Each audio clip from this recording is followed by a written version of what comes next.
Hello everyone, my name is Dari. I'm from grade 11 Science 2 and I am Sem 31.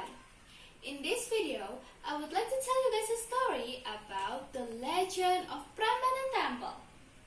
Do you guys know about Prambanan Temple? Prambanan Temple is the biggest Hindu temple in Indonesia. But do you guys know the story behind the making of Prambanan Temple? If you want to know, just keep on watching. Once upon a time, there was a kingdom named Banking Kingdom. The people lived peacefully because the king governed the kingdom wisely. Banking Kingdom had a prince named Bandung Bondowoso. Bandung Bondowoso was a very handsome prince. Meanwhile, the king of Prambanan Kingdom, Prambanan, was a mean king. He governed his kingdom rudely. He was a giant and always ate human beings. One day, Banking Kingdom started war to Prambanan Kingdom. The war between Prambanan and Banking couldn't be avoided. In the war, Prambanan was killed by Bandung Bondowoso. And then, Prambanan lost in the war and led by the new king, Bandung Bondowoso. Do you know why Banking Kingdom could win the war? Banking Kingdom could win the war because Bandung Bondowoso had supernatural power. His soldiers were not only humans, but also genies. Although Prambanan was a giant, he had a very beautiful daughter. Her name was Roro Jonggrang. Bandung Bondowoso fell in love with her and wanted to marry her.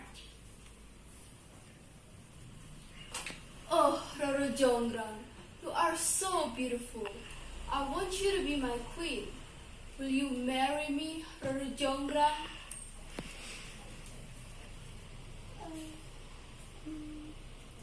Roro Jonggrang was really shocked. She didn't want to marry Bandung Bondowoso. She wanted to refuse it, but she was afraid that Bandung would be mad.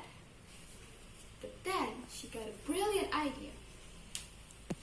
I will marry you, but you have to build 1,000 temples in just 1 week, said Roro Jonggrang. What? That's impossible. You just gave me an excuse to not marrying me, said Bandung Bondowoso. But he didn't give up. He asked the genies to help him. And then all the genies worked hard to build the 1,000 temples. Meanwhile, Roro Jonggrang heard from her servant that the building of 1,000 temples was almost done. She was so scared. She didn't want to marry her father's murderer. No, what should I do? Aha! I have an idea, said Roro Jonggrang.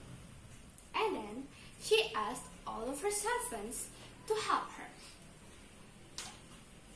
Please, prepare a lot of straw and mortar. Come on, hurry up, said Roro Jonggrang.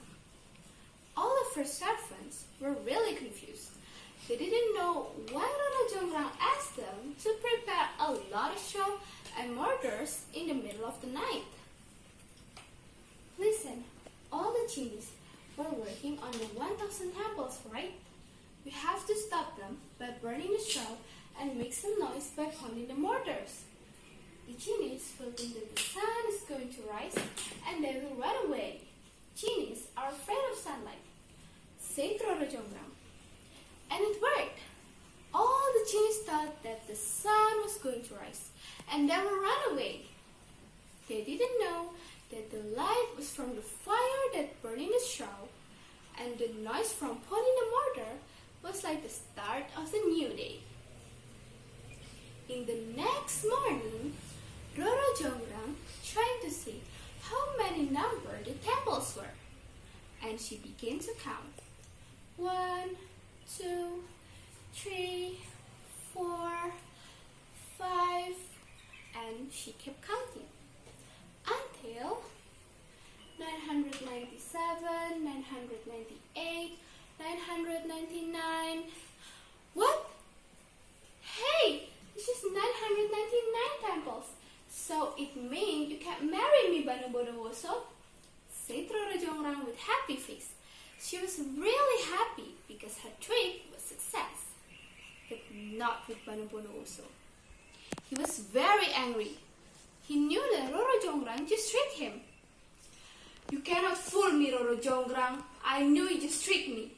I already have 999 temples. I just need one more temple.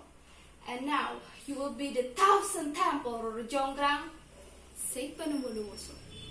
With his anger, Banu Bondowoso pointed his finger to Roro Jonggrang and said some mantras. With his supernatural power, Banu Bondowoso turned Roro Jonggrang into a temple and completed the 1,000 temples. Until now, the temple is still standing in Prambanan area, Central Java. The temple is called Roro Jonggrang Temple, or known as Prambanan Temple. The end. That's the end of the story. What do you think, guys? Isn't the story interesting? I hope you guys enjoy my story, and thank you so much for listening. Bye bye.